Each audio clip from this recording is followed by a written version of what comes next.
অনেকগুলা লোক বিশ্বাস করবে না, লেকিন এটা 500 টাকার ব্যবসা। এটা হলো আপনার কাঠের ভুসি, এইরকম হবে কাঠের গুঁড়া, ওটা কালো থাকবে, বুঝছেন? এগুলা সব মশলা আমরা মিক্স করে বস্তার মধ্যে দিয়ে দিব, ওনারা শুধু মেশিনে মিক্সচার করে, ওর ভিতরে আছে ওটা কালো আছে কয়লা, কাঠের কয়লা। গুঁড়া করার পর আমরা নেটিং করি, নেটিং করার পর বস্তা করে এনারা আনে দিয়ে দিই, এনারা মিক্স করে বানায়। এটা আমরা বানানোর পর এই অনেকগুলা লোক আছে নিয়ে যায়, ওনারা নিজে পারফিউম মিক্স করে ওই আগরবাতি বাজারে বিক্রি করে। 100 টাকা হাত দিয়ে বানাইতো 100 টাকা 150 টাকা, এখন বর্তমানে 300 টাকা 400 টাকা ইনকাম করে সবাই। এখান থেকে কাঁটি উঠে এখানে দিবে, তারপরে এটা কাঁটি এখান থেকে যাবে আপনি, তখন দেওয়ার ওখানে আগরবাতি কমপ্লিট বেরোবে, কাঁচা থাকবে, ওটা শুকনো থাকবে না, ওটা আবার রোদে দিতে হবে। আর এখান থেকে মশলা নিয়ে হলারে এরকম করে দিতে হবে, বালতি আছে একটা করে বালতি, এর মধ্যে দিয়ে দিবে, ওনারা বানাতে থাকবে। এর জোড়া না, একটা কাঁটি যদি একটু খারাপ থাকলে তখন ওটা জোড়া লাগে যায়। ভিতরে ওই যে পাইপ আছে আপনার সেটিং করা আছে, এটা সেটিং করা আছে, এই কারণে ওটা চলে যাচ্ছে অটো ফিটার। এটা করার পর আমরা শুকাইতে দিতে হয়, শুকানোর পর ওজন হয় 1 কেজি করে ওজন করে, তারপরে আমরা বস্তা করে দিই। এগুলা বস্তা আমরা 40 কেজি করে বস্তা আছে, এটা আমরা পাঠাই দিই। রং আপনার এটা কালো থাকে, লাল থাকে, সাদা থাকে, এরকম কালারিং সবুজ থাকে। কালার ওই যে রং পাওয়া যায় বাজারে, মানে ওটা অর্ডার কম থাকে, এটা অর্ডার বেশি। কালারের মধ্যে আগে সবাই হাতে বানাইতো, এখন মেশিন দিয়ে সবাই বানাচ্ছে। খালা আমার 12 থেকে 13 বছর যখন কোম্পানি শুরু হয়েছে উদ্বোধন খালা দ্বারা, এখন পর্যন্ত আল্লাহর রহমতে আছে, এখানে করে খাচ্ছে। আগে 100-150 টাকা কামাই করতো, এখন আল্লাহর রহমতে 300-350 টাকা 400 টাকা হয়ে যায়। ও শুরু করার সময় অনেক সমস্যা হয়েছে, মার্কেটে মাল নিয়ে যেতাম, কেউ নিতে চাইতো না, খুব কষ্ট হইতো। নামাজ পড়ে আল্লাহ পাকের কাছে দোয়া করতাম, আমি এত খাটনি করতেছি, এটার জন্য আমার কিছু হয়ে যাক। আমি নিজে আগরবাতি বানাইতাম, অনেক জায়গায় লসও হয়েছে। ওই সময় রেলওয়ে চাকরিজীবীর আমার বেতন ছিল 2500 টাকা। আমরা ভাই বোন 4 জন ছিলাম, মা বাবা নিয়ে 6 জন ছিলাম, ভাড়া করে ছিলাম। তো এ কারণে আমাদের সমস্যা। তো আমি এক জায়গায় কাজ করছি 7-8 বছর, কিছু অভিজ্ঞতা হয়েছে আমাদের। ওনাদেরকে একটু বললাম কিছু আমাকে বেতন দিতে হবে, 1500 টাকা বেতন দিলে আমার ফ্যামিলিকে কিছু দিব। তো ওনারা বললো না আমরা দিতে পারবো না। তো বললো করলে করলো, না হলে করো না, চলে যায়। তো আমি বের হয়ে গেলাম। আমি ভরসা করছি, আমি পরিশ্রম করি, নিজে খাটনি করি, রোদের মধ্যে দেখেন রোদে কেমন, রোদের মধ্যে আমরা থাকতে হয়। তো এ কারণে আমি চিন্তা করলাম আমি এটা করে আগেতে পারবো।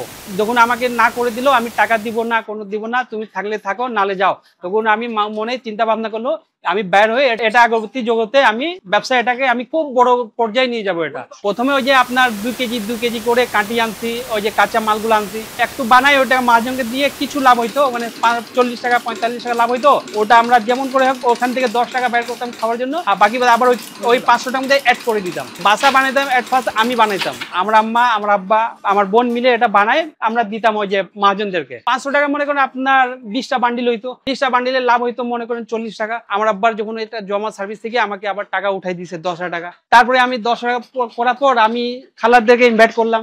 ওই সময় কোনো মেশিন ছিল না, ওই সময় হাত দিয়ে বানাইতাম, শাল আছে, ওগুলো দিয়ে কোনো ক্ষতি নাই, ওটা আরো উপকার আছে। আমি অবাক করছি মানুষকে যখন বলি এটা আমার 500 টাকা, মানুষ বিশ্বাস করে না। আগরবাতি বানাইতে আপনাদের লাগে ওই যে কাঁচা মাল, কাঠের কয়লার লাগবে, আর কাঠের ভুসি লাগবে, বিজলা গাছের ওই যে লাসা লাগবে, আর বাঁশের কাঁটি লাগবে। এই 4টা দিয়ে আমরা করি। আমাদের সুগন্ধি ছাড়া আমরা কোম্পানিকে দিব, কোম্পানিরা নিজে সুগন্ধ যুক্ত করে ওরা বাজারে বিক্রি করবে। সুগন্ধি আপনার তো হাজার হাজার সুগন্ধি আছে, সুগন্ধি তো ইন্ডিয়ার মধ্যে পাওয়া যায়। আপনি আগামীতে আমার চিন্তা ভাবনা আছে নিজের একটা প্যাকেট করলে একটু লাভের সঙ্গে একটু বাড়তো। বৃষ্টি হলে সবকিছু আমাদের উল্টা পাল্টা হয়ে যায়, খাটনিটা বাড়ে যায়, ডাবল খাটনি হয়ে যায়। আমার ওই সময় আটনা পেঁয়াজু পাওয়া যায়, ওগুলো খেয়ে থাকতাম, মগরিবের সময় আসতাম বাসায়, কিছু খাইতাম, মাহাজন থেকে যাই দিতাম। অনেক সময় বলতো এটা মাল খারাপ হয়ে গেছে, তবুও আসে বাসে টেনশন করতাম, খারাপ হয়ে গেছে, 500 টাকা পুঁজি, কি করবো? এটা মাহাজনগুলো মাল ফেরত দিতে খুব কষ্ট হইতো। এটা আবার অন্য মাহাজন আসে বললো এটা মাল ভালো হয়েছে, আরো এখান থেকে 2 টাকা লাভ বাড়াই দিয়ে দিচ্ছে। এরকম করতে করতে করতে যেমন যেমন সময় গেল, 2 বছর পর যেমন দেখলো ব্যবসা আগাতে পারবে, ছেলে ভালো করতে পারবে।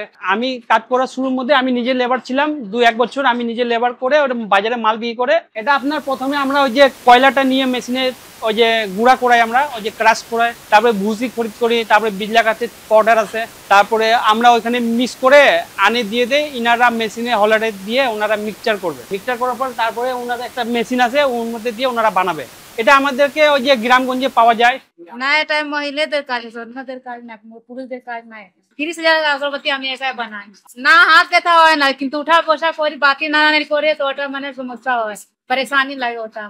कटिंग काज रोज ना হলে বাতি নাড়ানাড়ি সমস্যা হয়ে যায়। আমাদের বাতি বানানোর জন্য পুরুষ লাগে না, আমরা নিজে মহিলারা করি। আমরা মহিলা একাই 100 আছে। এখন যে আমরা বানাচ্ছি না এটা এটা এখন কাঁচা আছে বুঝছেন, এগুলা রোদ হবে সকালে, এই যে এগুলা কাঁচা, এগুলা হাত থেকে ধরলে না এগুলা ভেঙে যাবে।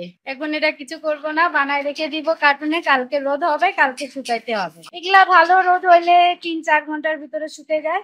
না, আমরা শুধু মেয়েরা বানাই, এখানে শুধু মেয়েরাই কাজ করে আগরবাতির।